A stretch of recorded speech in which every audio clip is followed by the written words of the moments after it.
Good morning, my dear students. Welcome to Stock and Commodity Market. Last class I had explained IPO, initial public offer, and its advantages and disadvantages. And in last class I had sent one Google form. I am requesting all my dear students is you must watch video and complete the submitting of Google form, because if you complete both watching of video and submitting of Google form, so if you complete both, then that means you are attending the class, then you will get attendance for that class. Unless you watch video and unless you submit Google form, so then that means you are not attending the class. That means then you are not get attendance. So I am requesting you all. So attendance is very important for internals. To get if you want to get internals, you should watch video and submit Google form. That is attendance for internals. So it is my request. And then this is class number 12. In this class I am going to explain the topic called issues of types of issues in primary market. Dear students, so types of issues in primary market. Types of issues means how many ways we can issue securities for raising capital in primary market. Primary ಮಾರ್ಕೆಟಲ್ಲಿ ಯಾವ್ಯಾವ ಟೈಪ್ಸಲ್ಲಿ ಯಾವ ವಿಧದಲ್ಲಿ ನಾವು ಸೆಕ್ಯೂರಿಟೀಸನ್ನು issue ಮಾಡಿ ಕ್ಯಾಪಿಟಲನ್ನು collect ಮಾಡ್ಬೋದು ಅಂತ. So last class we learnt IPO. So through IPO we can raise capital. IPO ಮುಖಾಂತರ ಕ್ಯಾಪಿಟಲನ್ನು ಕಲೆಕ್ಟ್ ಮಾಡ್ಬೋದು. ಫಸ್ಟ್ ಒನ್ ಅದು. Second one offer for sale. This is second method, second type for raising capital. ಅಂದರೆ ಇಲ್ಲಿ offer for sale ಅಂದರೆ unlisted company so going to issue securities to institutional investors for raising funds. Unlisted company, it is small company at the starting of company. So here they going to issue securities to institutional investors for raising capital. That means the institutional investors have made investment in unlisted company at the beginning stage or when that company is in small. ಅಂದರೆ ಯಾವಾಗ unlisted company small ಆಗಿರುತ್ತೋ ಅಥವಾ company starting ಟೈಮಲ್ಲಿ institution investors securities ಮೇಲೆ investment ಮಾಡಿರ್ತಾರೆ.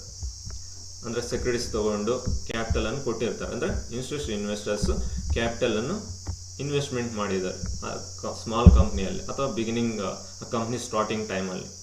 So when that company becoming large company, so then so institutional investors, they going to sell securities to the public by issuing offer document to the public. ಅಂದರೆ ಪಬ್ಲಿಕ್ಗೆ offer document ಅನ್ನು ಕೊಟ್ಟು ಶೇರ್ಸನ್ನು sale ಮಾಡ್ತಾರೆ. So ಇದನ್ನೇ offer for sale ಅಂತ ಕರಿತೀವಿ. Offer for sale means so here institutional investors made investment in unlisted company at the early stage or when the company is small, when that company has subsequently when that company will become large company, so then institutional investors going to sell their shares to public by issuing offer document. That is known as offer for sale. Offer for sale ಅಂದ್ರೆ ಏನಿಲ್ಲ dear students, ಇಲ್ಲಿ institutional investors unlisted ಕಂಪ್ನಿಯಲ್ಲಿ beginning ಆ company unlisted company start ಆಗೋ ಟೈಮಲ್ಲಿ ಅಥವಾ unlisted company small company ಆಗಿದ್ದಾಗ so institution investors ಈ ಕಂಪ್ನಿಯಲ್ಲಿ ಇನ್ವೆಸ್ಟ್ಮೆಂಟ್ ಮಾಡಿರ್ತಾರೆ. ಸೆಕ್ಯೂರಿಟೀಸ್ ತೊಗೊಂಡು ಫಂಡ್ಸನ್ನು ಕೊಟ್ಟಿರ್ತಾರೆ. ಈ ಥರ ಇನ್ವೆಸ್ಟ್ಮೆಂಟ್ ಮಾಡಿರ್ತಾರೆ. ಯಾವ ಕಂಪ್ನಿ ಬಿಗ್ ಕಂಪ್ನಿ ಆಗುತ್ತೋ ಸೊ ಅವಾಗ ಅವ್ರು ಏನು ಮಾಡ್ತಾರೆ ಅಂದರೆ ಸೊ ಆ ಸೆಕ್ಯೂರಿಟೀಸನ್ನು ಪಬ್ಲಿಕ್ಗೆ ಸೇಲ್ ಮಾಡ್ತಾರೆ. ಪಬ್ಲಿಕ್ಗೆ ಆಫರ್ ಡಾಕ್ಯುಮೆಂಟನ್ನು ಕೊಟ್ಟು ಪಬ್ಲಿಕ್ಗೆ ಸೆಕ್ಯೂರಿಟೀಸನ್ನು ಸೇಲ್ ಮಾಡಿ ಅದರಿಂದ ಏನು ಕ್ಯಾಪಿಟಲ್ ಬರುತ್ತೆ ಇನ್ಸ್ಟಿಟ್ಯೂಷನ್ ಇನ್ವೆಸ್ಟರ್ಸ್ ತೊಗೊತಾರೆ. ಇದನ್ನೇ ನಾವು ಆಫರ್ ಫಾರ್ ಸೇಲ್ ಅಂತ ಕರಿತೀವಿ. ಸೊ ನೆಕ್ಸ್ಟ್ ಮೆಥಡ್ ಯಾವುದಂದರೆ ಬೋನಸ್ ಇಶ್ಯೂ ಅಂತ. So bonus issue. So first one IPO, second one bonus issue, second one offer for sale, third one bonus issue ಅಂತ. Bonus issue ಅಂದರೆ ತುಂಬ easy students. So ಇಯರ್ bonus issue ಅಥವಾ bonus shares ಅಂತ ಕರಿತೀವಿ. Bonus issue means your company going to issue new shares at free of cost to existing shareholders. This is known as bonus issue ಅಥವಾ bonus shares. ಅಂದರೆ ಇಲ್ಲಿ here company out of accumulated profits it going to issue new shares at free of cost to existing shareholders. This is known as bonus issue.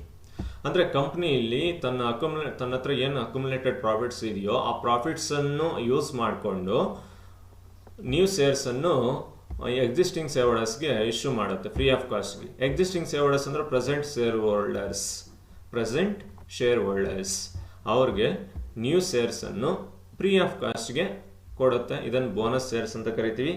So ಇಲ್ಲಿ company never get any capital from existing shareholders because company issuing new shares at free of cost, not for any return. ಅರ್ಥ ಆಯ್ತಾ dear students?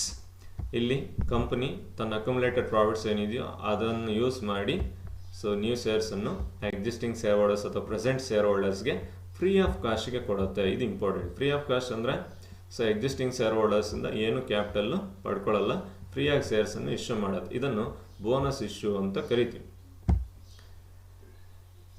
So next fourth type preferential issue ಅಂತ. Preferential issue ಅಂದರೆ ಇಲ್ಲಿ listed company going to issue securities to selected investors ಅಂದರೆ promoters, friends, relatives. So ಇವರಿಗೆ selected ಇನ್ವೆಸ್ಟರ್ಸ್ಗೆ company equity ಶೇರ್ಸನ್ನು issue ಮಾಡಿ ಕ್ಯಾಪಿಟಲನ್ನು ರೈಸ್ ಮಾಡುತ್ತೆ. Students, preferential issue ಅಂದ್ರೆ listed company going to issue equity shares to selected investors for raising capital. This is known as preferential issue. ಅಂದರೆ listed company selected investorsಗೆ equity shares ಅನ್ನು issue ಮಾಡಿ capital ಅನ್ನು collect ಮಾಡುತ್ತೆ. ಇದನ್ನು preferential issue ಅಂತ ಕರಿತೀವಿ. Preferential means giving first preference. To company give first preference. Promoters means who take initial risk for starting the company. ಅಂದರೆ company start ಮಾಡೋಕ್ಕೆ ಯಾರು ಇನಿಷಿಯಲ್ ರಿಸ್ಕ್ ತೊಗೊಂಡಿದ್ದಾರೆ ಅವ್ರನ್ನ ಪ್ರೊಮೋಟರ್ಸ್ ಅಂತ ಕರಿತೀವಿ. ಅವ್ರಿಗೆ ಪ್ರಿಫರೆನ್ಸನ್ನು ಕೊಡುತ್ತೆ. ಸೊ ಇಲ್ಲಿ ಪ್ರೊಮೋಟರ್ಸ್ ಆಗಿರ್ಬೋದು, ಪ್ರೊಮೋಟರ್ಸ್ ಫ್ರೆಂಡ್ಸು, ಪ್ರೊಮೋಟರ್ಸ್ ರಿಲೇಟಿವ್ಸ್ ಯಾರಿದ್ದಾರೋ ಇವರನ್ನು ನಾವು ಸೆಲೆಕ್ಟೆಡ್ ಇನ್ವೆಸ್ಟರ್ಸ್ ಅಂತ ಕರಿತೀವಿ. ಸೊ ಇವ್ರಿಗೆ ಲಿಸ್ಟೆಡ್ ಕಂಪ್ನಿ ಈಕ್ವಿಟಿ ಶೇರ್ಸನ್ನು ಇಶ್ಯೂ ಮಾಡಿ ಅವರಿಂದ ಕ್ಯಾಪಿಟಲನ್ನು ಕಲೆಕ್ಟ್ ಮಾಡುತ್ತೆ. ಇದನ್ನು ಪ್ರಿಫರೆನ್ಷಿಯಲ್ ಇಶ್ಯೂ ಅಂತ ಕರಿತೀವಿ. ಅದು ಲೋಯರ್ ಪ್ರೈಸ್ಗೆ ಇಶ್ಯೂ ಮಾಡ್ಬೋದು. ಅವರು ಲೋಯರ್ ಪ್ರೈಸ್ಗೆ ಸೆಕ್ಯೂರಿಟಿ ಈಕ್ವಿಟಿ ಶೇರ್ಸನ್ನು ಇಶ್ಯೂ ಮಾಡಿ ಕ್ಯಾಪಿಟಲನ್ನು ಕಲೆಕ್ಟ್ ಮಾಡುತ್ತೆ. ಇದನ್ನು ಪ್ರಿಫರೆನ್ಷಿಯಲ್ ಇಶ್ಯೂ ಅಂತ ಕರಿತೀವಿ. ಅರ್ಥ ಆಯ್ತಲ್ಲ dear students? So listed company going to issue equity shares to selected investors such as promoters, friends, promoters, relatives for raising capital. This is known as preferential issue. Next type of issue in primary market is private placement.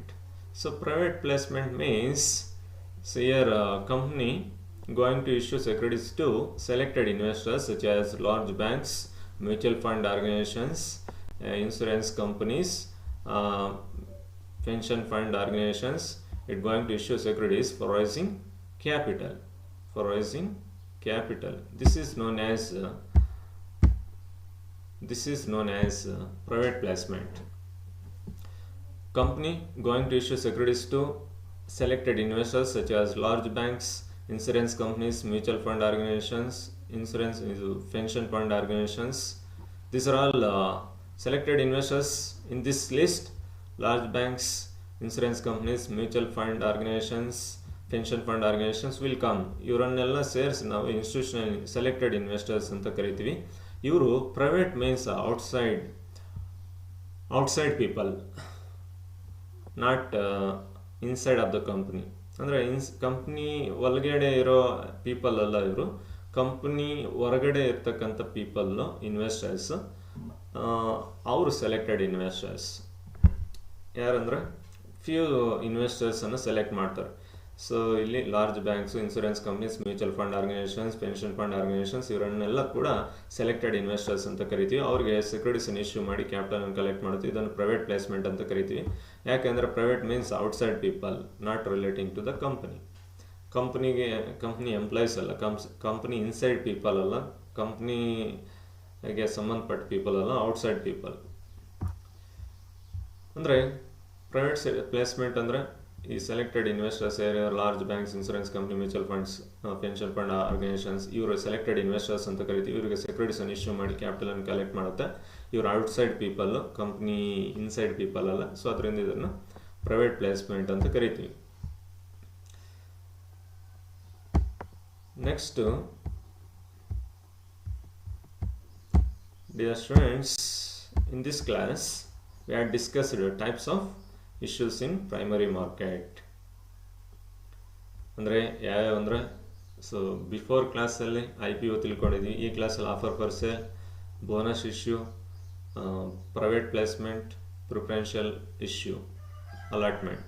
So these are all types of issues in primary market. Thank you and all.